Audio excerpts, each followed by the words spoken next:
Up now, Forum Daily's crypto update. Hello, everyone, and welcome to your weekly crypto and digital asset update. I'm Catherine Murray. Well, we are seeing Bitcoin rally strongly, well off the lows of about 16,000 and trading above 21,000, alongside the very strong rally we've seen in equity markets to start 2023.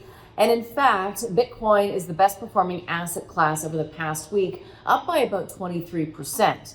Now, of course, this is all on the back of investors believing that the U.S. Federal Reserve will pull back or hold off on their aggressive Fed tightening policy. But again, the jury's still out on that front.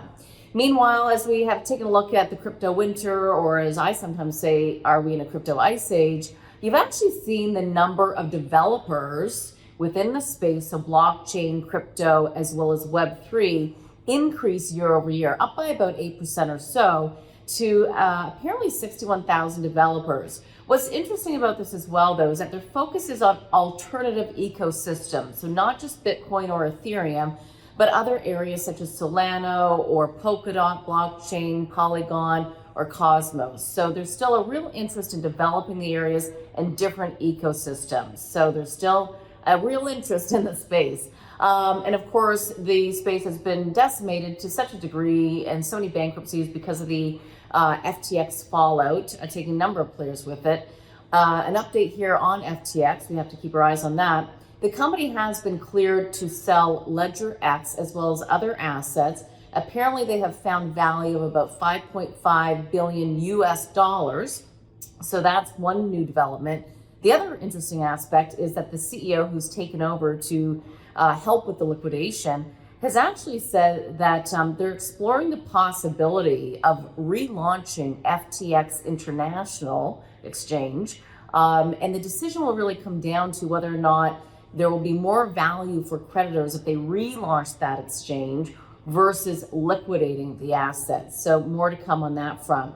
Away from that, of course, with the fallout of FTX, you've got a lot of asset managers and traditional finance players that moved into the crypto space from their traditional Wall Street money management jobs.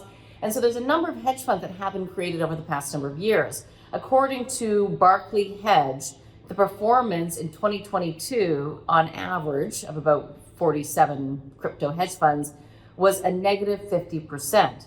That isn't actually as poor as a result as what we saw in 2018, where the performance was down 60%. So again, just keeping our eyes in terms of what's been going on in the asset management performance side of cryptocurrencies. Also, we've got to do a bit of an update here on Genesis Global. The prime brokerage and lending aspect of this company have in fact filed for Chapter 11 bankruptcy, but their trading and custody continues to operate.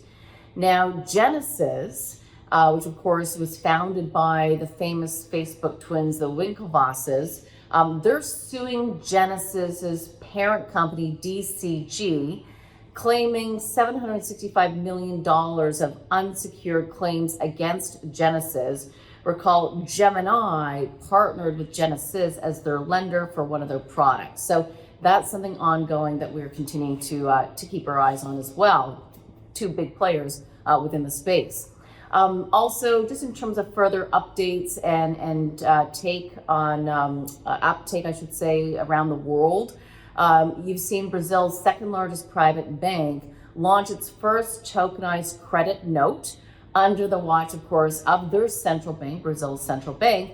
And the value of this is 10 million Brazilian reals, which is equivalent to 1.95 million US dollars. But nonetheless, we continue to see development within the space.